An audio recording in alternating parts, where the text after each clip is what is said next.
If you were to ask Kenyans whether President William Ruto can be trusted, the response might be a resounding no. In fact, some might even say that only a fool would believe in his words. And here is why.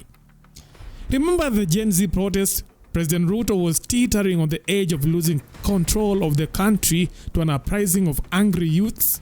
But the government scrambled, employing every tactic to trace the sponsors behind the unrest. But this time, there was no opposition to blame. The usual suspect Raila Odinga was conveniently in bed with the president, making it impossible to pin the protest on him or his allies. With the opposition out of the picture, Ruto's administration resorted to desperate measures, abducting influencers who even so much as hinted at supporting the protests and arresting others in a bid to uncover their mastermind. But despite the brutal crackdown, no one could be linked to the chaos. That's when President Ruto turned in his attention to a new target, the Ford Foundation. Accusing the foundation of sponsoring anarchy and attempting to overthrow his government, Ruto insisted that Kenya is a democracy and that any change of leadership must come through the ballot box.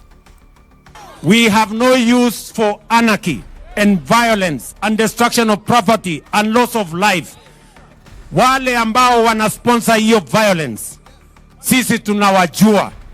And I want to call out those who are behind the anarchy in Kenya, those who are behind the sponsoring the chaos in the Republic of Kenya.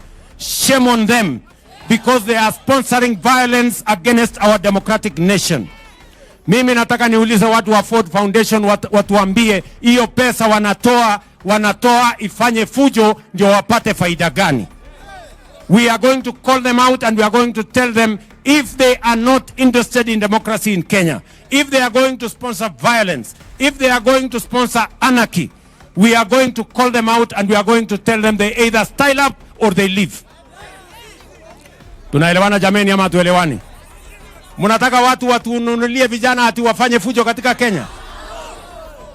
Vijana sio wa kufanya fujo. Vijana ni wa kufanya kazi. Na hiyo ndio mpango tuko naye ya kupanga ajira ya hawa vijana. Wakati tunapanga ajira ya hawa vijana kwa affordable housing, tunapanga ajira ya hawa vijana kwa hii markets, tunapanga ajira ya hawa vijana kwa digital jobs, tunapanga ajira ya hawa vijana kwa mambo ya export of labor, tunapanga ajira ya hawa vijana kwa mambo ya manufacturing na mambo ya value addition na mambo ya industrialization. Kuna watu hawataki tupange vijana wafanye kazi, wanataka kupanga vijana wafanye fujo. Then came the shocking twist. Just months after the protests subsided, Ruto was seen rubbing shoulders with none other than the very president of the Ford Foundation during a trip to the USA. And if that wasn't perplexing enough, he went on to heap praise on the foundation for supporting democracy in Kenya. Kenya appreciates the Ford Foundation's commitment to safeguarding our democracy and supporting Kenya's calls for reform in global economic institution, climate action, and modern technology regulation. Ruto gushed, sharing photos of the meeting with Darren Walker, Ford Foundation's president. For many Kenyans, the contradiction was glaring. How could the same foundation that Ruto had accused of funding an attempt to overthrow his government now be celebrated as a beacon of democracy in Kenya? Even Githunguri MP Gathoni wa Muchomba couldn't help but point out the obvious irony. President Ruto seemed to be preaching water while drinking wine. What is happening We there? have a problem with our president's communication. Sijui ni nani anaandikianga president speeches zake. The person who writes the speeches the president should be fired with immediate effect. Because the president here in Kenya said Ford Foundation ndio walikuwa na mwaga pesa mbaya ya watoto wetu kwenda kwa mabarabara. He blamed on the Ford Foundation on the protests. Saa hii tumemwona amekaa vizuri sana huko New York na president wa Ford Foundation. Sasa niambie, hata kama unataka kumwamini rais, unaweza muamini?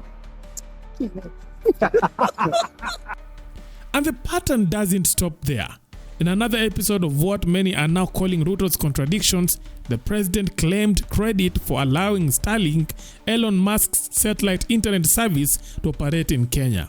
He boasted about how Starlink's arrival had fostered competition in the market, I have my CEO for Safaricom here. Sometimes he's not very happy with me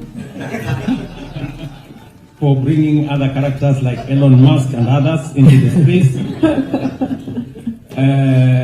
But you see, I keep encouraging Peter that competition makes you, keep ahead.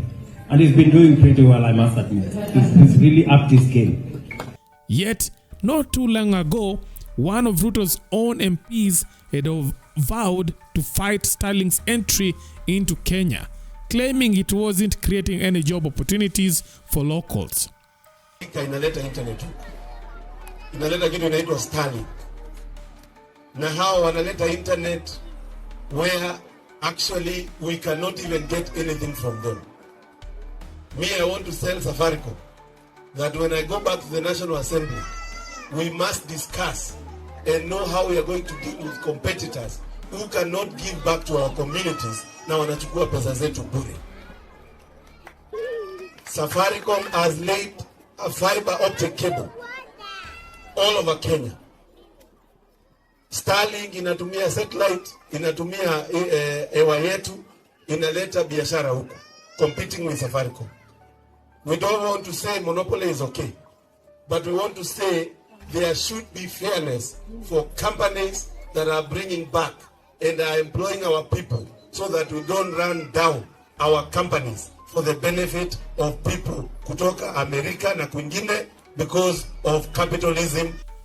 These inconsistencies have left Kenyans scratching their heads. Is President Ruto simply caught in his own web of contradictions, or is this a deliberate strategy of deception? Either way, the question remains, do you trust President Ruto? And if you do, how would you rate the trust on a scale of 1 to 10?